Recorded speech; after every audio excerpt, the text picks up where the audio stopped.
पहले अध्याय में गीता में कहे हुए उपदेश की प्रस्तावना रूप दोनों सेनाओं के महारथियों की तथा शंखध्वनि पूर्वक अर्जुन का रथ दोनों सेनाओं के बीच खड़ा रखने की बात कही गई। बाद में दोनों सेनाओं में खड़े अपने कुटुंबी और स्वजनों को देखकर शोक और मोह के कारण अर्जुन युद्ध करने से रुक गया और अस्त्र शस्त्र छोड़कर विषाद करने बैठ गया। यह बात कहकर उस अध्याय की समाप्ति की बाद में भगवान श्री कृष्ण ने उन्हें किस प्रकार फिर से युद्ध के लिए तैयार किया, यह सब बताना आवश्यक होने से संजय अर्जुन की स्थिति का वर्णन करते हुए दूसरा अध्याय प्रारंभ करता है।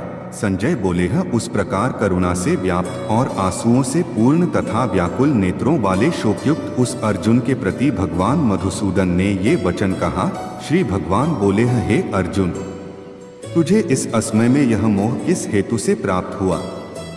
क्योंकि न तो यह श्रेष्ठ पुरुषों द्वारा आचरित है, न स्वर्ग को देने वाला है और न कीर्ति को करने वाला ही है। इसलिए हे अर्जुन, नपुंसकता को मत प्राप्त हो, तुझमें यह उचित नहीं जान पड़ती है, परंतु हृदय की तुच्छ दुर्बलता को त्याग कर युद्ध के लिए खड़ा हो जा।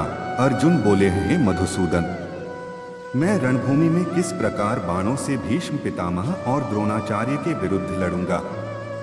क्योंकि हे अरिसूदन, वे दोनों ही पूजनीय हैं।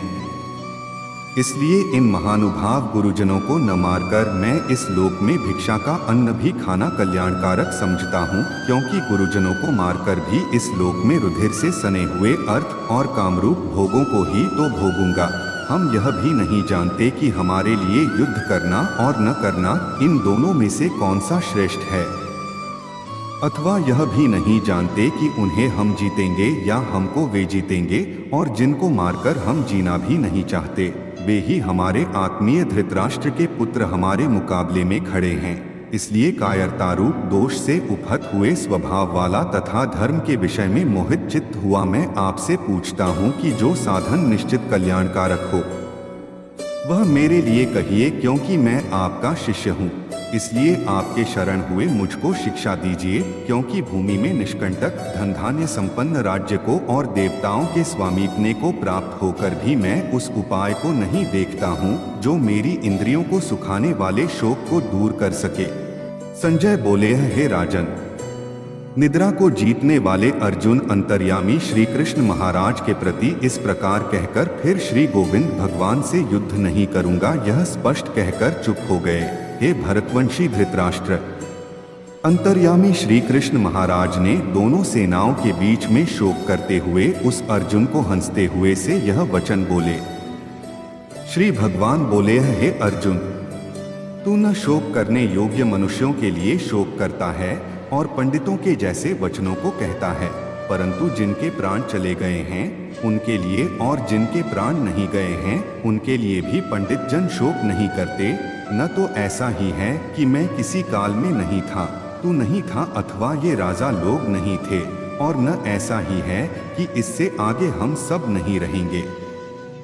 जैसे जीवात्मा की इस देह में बालकपन, जवानी और वृद्धावस्था होती है, वैसे ही अन्य शरीर की प्राप्ति होती है, उस विषय में धीर पुरुष मोहित नहीं होता। हे कुंती पुत्र, सर्दी गर्मी और सुख दुख देने वाले इंद्रिय और विषयों के संयोग तो उत्पत्ति विनाशशील और अनित्य हैं, इसलिए हे भारत, उसको तू सहन कर, क्योंकि हे पुरुष श्रेष्ठ, दुख सुख को समान समझने वाले जिस धीर पुरुष को ये इंद्रिय और विषयों के संयोग व्याकुल नहीं करते, वह मोक्ष के योग्य होता है।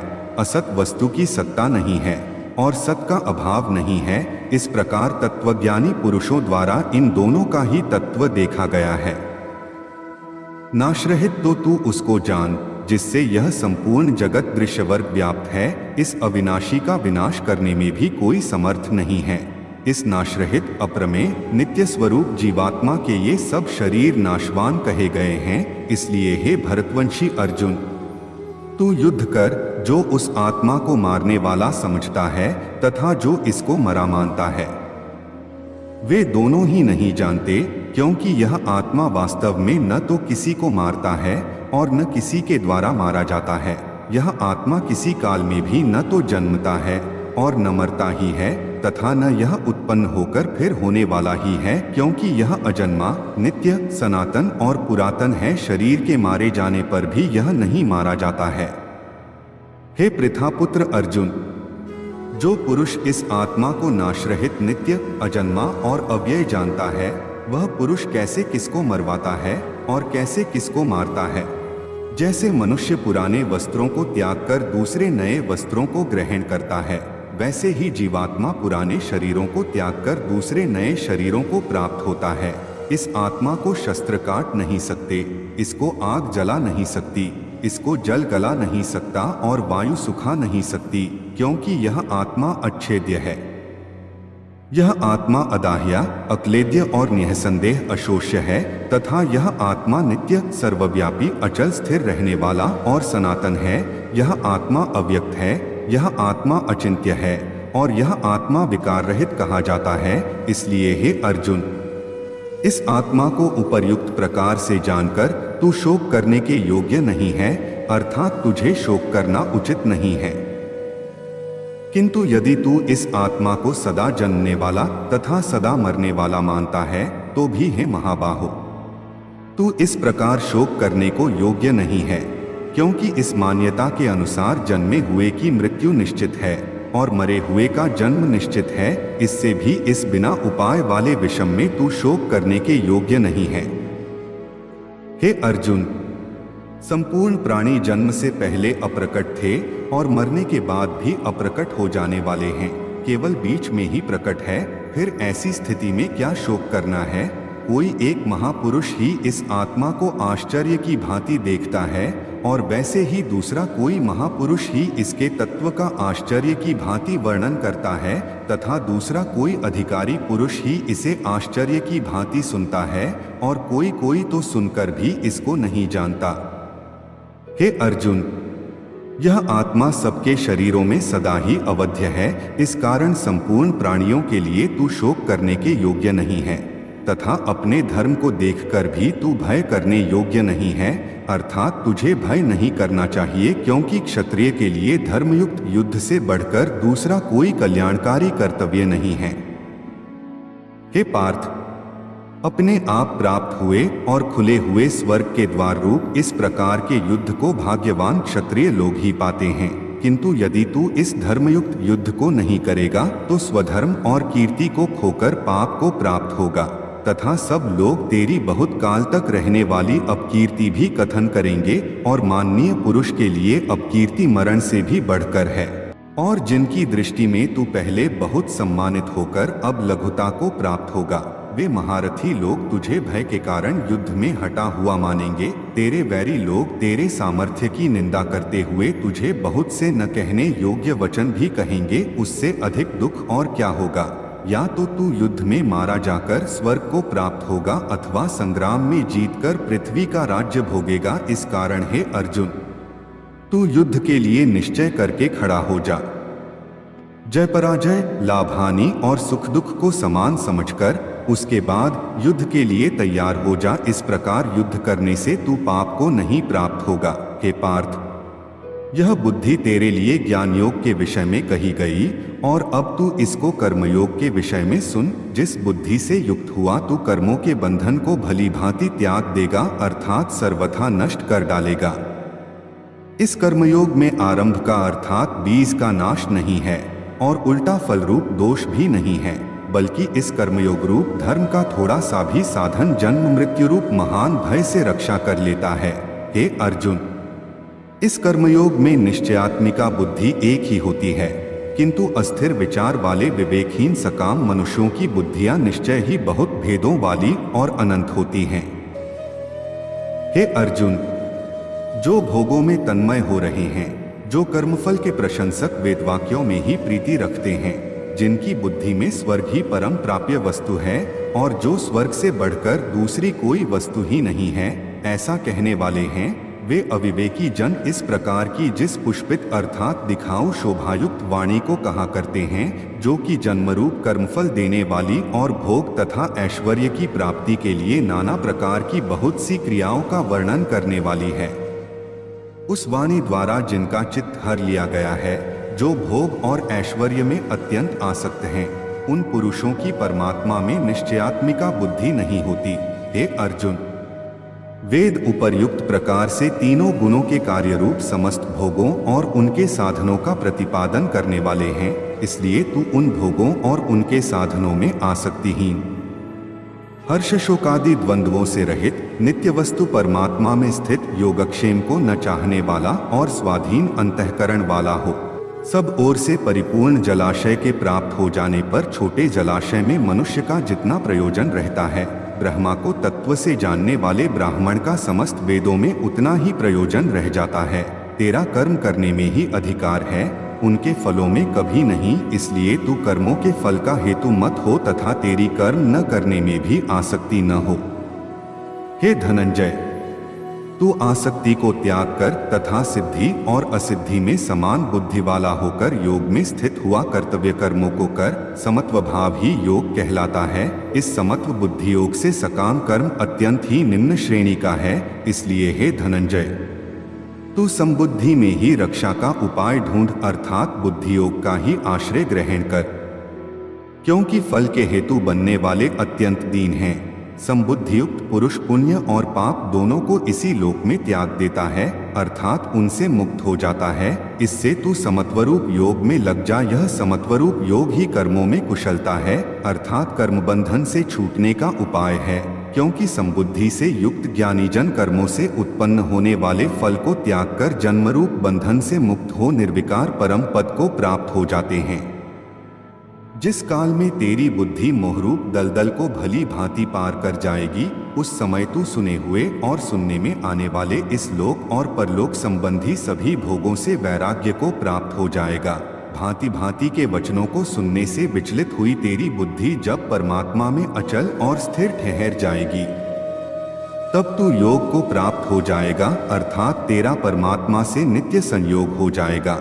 अर्जुन बोले, हे केशव, समाधि में स्थित परमात्मा को प्राप्त हुए स्थिर बुद्धि पुरुष का क्या लक्षण है? वह स्थिर बुद्धि पुरुष कैसे बोलता है, कैसे बैठता है और कैसे चलता है? श्री भगवान बोले हैं, हे अर्जुन, जिस काल में यह पुरुष मन में स्थित संपूर्ण कामनाओं को भली भांति त्याग देता है और आत्मा से आत्मा में ही संतुष्ट रहता है, उस काल में वह स्थित प्रज्ञ कहा जाता है। दुखों की प्राप्ति होने पर जिसके मन पर उद्वेग नहीं होता, सुखों की प्राप्ति में जो सर्वथा निःस्पृह है तथा जिसके राग, भय और क्रोध नष्ट हो गए हैं, ऐसा मुनि स्थिर बुद्धि कहा जाता है। जो पुरुष सर्वत्र स्नेह रहित हुआ उस शुभ या अशुभ वस्तु को प्राप्त होकर न प्रसन्न होता है और न द्वेष करता है, उसकी बुद्धि स्थिर है। और जैसे कछुआ सब ओर से अपने अंगों को समेट लेता है, वैसे ही जब यह पुरुष इंद्रियों के विषयों से इंद्रियों के सब प्रकार से हटा लेता है, तब उसकी बुद्धि स्थिर है, ऐसा समझना चाहिए। इंद्रियों के द्वारा विषयों को ग्रहण न करने वाले पुरुष के भी केवल विषय तो निवृत्त हो जाते हैं, परंतु उनमें रहने वाली आसक्ति निवृत्त नहीं होती। इस स्थित प्रज्ञ पुरुष की तो आसक्ति भी परमात्मा का साक्षात्कार करके निवृत्त हो जाती है। हे अर्जुन, आसक्ति का नाश न होने के कारण ये प्रमथन स्वभाव वाली इंद्रियां यत्न करते हुए बुद्धिमान पुरुष के मन को भी बलात् हर लेती हैं। इसलिए साधक को चाहिए कि वह उन संपूर्ण इंद्रियों को वश में करके समाहित चित्त हुआ मेरे परायण होकर ध्यान में बैठे, क्योंकि जिस पुरुष की इंद्रियां वश में होती हैं, उसी की बुद्धि स्थिर हो जाती है। विषयों का चिंतन करने वाले पुरुष की उन विषयों में आसक्ति हो जाती है। आसक्ति से उन विषयों की कामना उत्पन्न होती है और कामना में विघ्न पड़ने से क्रोध उत्पन्न होता है। क्रोध से अत्यंत मूढ़भाव उत्पन्न हो जाता है। मूढ़भाव से स्मृति में भ्रम हो जाता है। स्मृति में भ्रम हो जाने से बुद्धि अर्थात ज्ञान शक्ति का नाश हो जाता है और बुद्धि का नाश हो जाने से यह पुरुष अपनी स्थिति से गिर जाता है। परंतु अपने अधीन किए हुए अंतःकरण वाला साधक अपने वश में की हुई रागद्वेष से रहित इंद्रियों द्वारा विषयों में विचरण करता हुआ अंतःकरण की प्रसन्नता को प्राप्त होता है। अंतःकरण की प्रसन्नता होने पर इसके संपूर्ण दुखों का अभाव हो जाता है और उस प्रसन्न चित्त वाले कर्मयोगी की बुद्धि शीघ्र ही सब ओर से हटकर परमात्मा में ही भली भांति स्थिर हो जाती है। न जीते हुए मन और इंद्रियों वाले पुरुष में निश्चयात्मिका बुद्धि नहीं होती और उस अयुक्त मनुष्य के अंतःकरण में भावना भी नहीं होती तथा भावनाहीन मनुष्य को शांति नहीं मिलती और शांतिरहित मनुष्य को सुख कैसे मिल सकता है। क्योंकि जैसे जल में चलने वाली नाव को वायु हर लेती है, वैसे ही विषयों में विचरती हुई इंद्रियों में से मन जिस इंद्रिय के साथ रहता है वह एक ही इंद्रिय इस अयुक्त पुरुष की बुद्धि को हर लेती है। इसलिए हे महाबाहो, जिस पुरुष की इंद्रियां इंद्रियों के विषयों से सब प्रकार निग्रह की हुई हैं, उसी की बुद्धि स्थिर है। संपूर्ण प्राणियों के लिए जो रात्रि के समान है, उस नित्य ज्ञान स्वरूप परमानंद की प्राप्ति में स्थित प्रज्ञ योगी जागता है और जिस नाशवान सांसारिक सुख की प्राप्ति में सब प्राणी जागते हैं, परमात्मा के तत्व को जानने वाले मुनि के लिए वह रात्रि के समान है। जैसे नाना नदियों के जल सब ओर से परिपूर्ण अचल प्रतिष्ठा वाले समुद्र में उसको विचलित न करते हुए ही समा जाते हैं, वैसे ही सब भोग जिस स्थित प्रज्ञ पुरुष में किसी प्रकार का विकार उत्पन्न किए बिना ही समा जाते हैं, वही पुरुष परम शांति को प्राप्त होता है, भोगों को चाहने वाला नहीं। जो पुरुष संपूर्ण कामनाओं को त्याग कर ममता रहित, अहंकार रहित और स्पृहा रहित हुआ विचरता है, वही शांति को प्राप्त होता है, अर्थात वह शांति को प्राप्त है। हे अर्जुन, यह ब्रह्मा को प्राप्त हुए पुरुष की स्थिति है। इसको प्राप्त होकर योगी कभी मोहित नहीं होता और अंतकाल में भी इस ब्राह्मी स्थिति में स्थित होकर ब्रह्मानंद को प्राप्त हो जाता है। इस प्रकार उपनिषद, ब्रह्म विद्या तथा योग शास्त्र रूप श्रीमद् भगवद गीता के श्री कृष्ण अर्जुन संवाद में सांख्य योग नामक द्वितीय अध्याय संपूर्ण हुआ।